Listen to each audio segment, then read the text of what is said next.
Hello, welcome to Popalong RC, the RC car channel dedicated to RC car racing, and today we are looking at this FTX Banzai, which is a fantastic entry-level budget RC car. This car here is the drift version. However, you can actually buy the car as a rolling chassis, which means you can then add your road tyres and take it on the track for some racing. Now, the FTX Banzai is featured on the channel quite a lot because this is the first ever car that I got for my son to basically learn everything he needs to know about RC. It's a great car for tinkering, learning to take apart, fix, and also it is an extremely durable car on the track, which means it's ideal for beginners. My son's been driving for a few years now. He started off outside, he's done some carpet racing inside, but he's also competed in the Rookie Cup at the King of Clubs, and all of these have been done with the FTX Banzai. Because he's been running this car for a couple of years, it was time to get him a new one and get it ready for racing.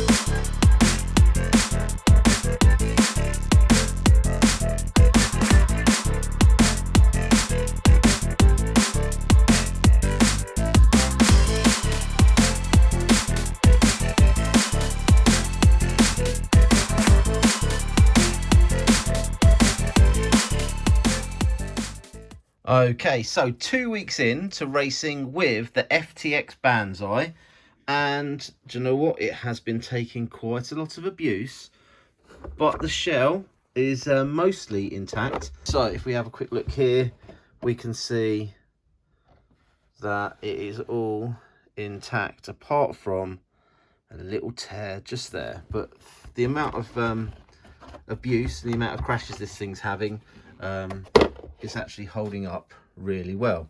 So reason for this video is it's had 2 weeks of running. I had a little go with the car, and do you know what, for straight out the box ready to run, this car is ideal. It does exactly what you want it to do. However, for racing and performance, there are a few things that we need to change on this car. It's worth noting, if you get hold of a ready to run like this, that you might want to go through and just test all the screws, make sure they're tight. But then there's a few other little things that you can do. So the oil filled shocks, obviously these have been built in a factory. It might be worth just checking over the shocks to make sure there's enough oil in. The next thing you want to do is just make sure that the pinion and spur gear are meshing nicely, because you don't want to thread your spur gear.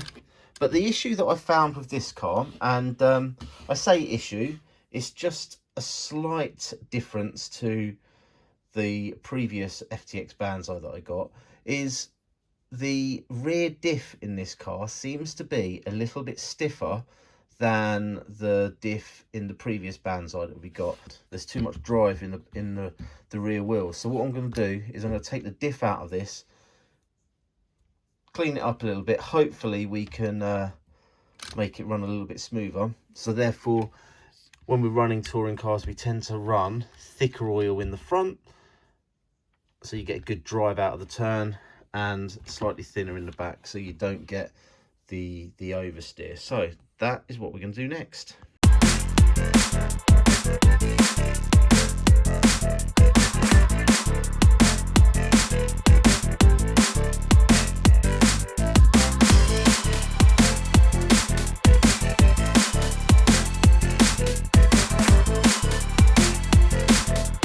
Okay, so I have taken the back off the car. Actually, to do this, it's only, trying to think now, 1 2 3 4, I think it's 6 screws to take the back off the car, which is this part here. And then once you've taken that off, the diff comes out. So there's quite a bit of peanut butter grease inside this diff. So I am going to possibly take a little bit of that away, but more interested in this part here. So I'm going to take these 4 the smaller screws out and maybe just clean out the diff. Actually comes apart incredibly easy. Now, if you've ever worked on a TTO1 or a TTO2, this is actually far easier to access the diff on the FTX than it is on, say, oh dear, that will be why this diff is as mucky as it is. So we've got loads of grease packed in there. So what I'm going to do is I'm going to take that away, clean it out and stick it back together. Okay, so I've actually, there's still a little bit of grease in there, but I've got rid of a lot of it. As you can see, we've got a 2-gear diff and that is running much freer now. So I'm going to put this back together and get it back in the car.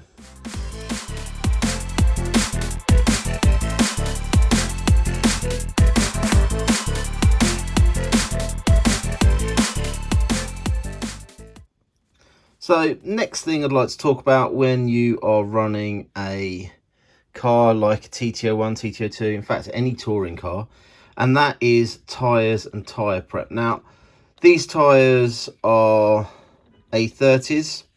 As you can see, this tyre has been used, and what it's got on the outside, it's like yeah,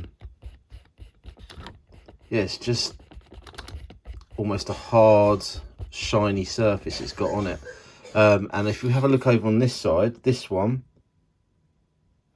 is super sticky and super grippy.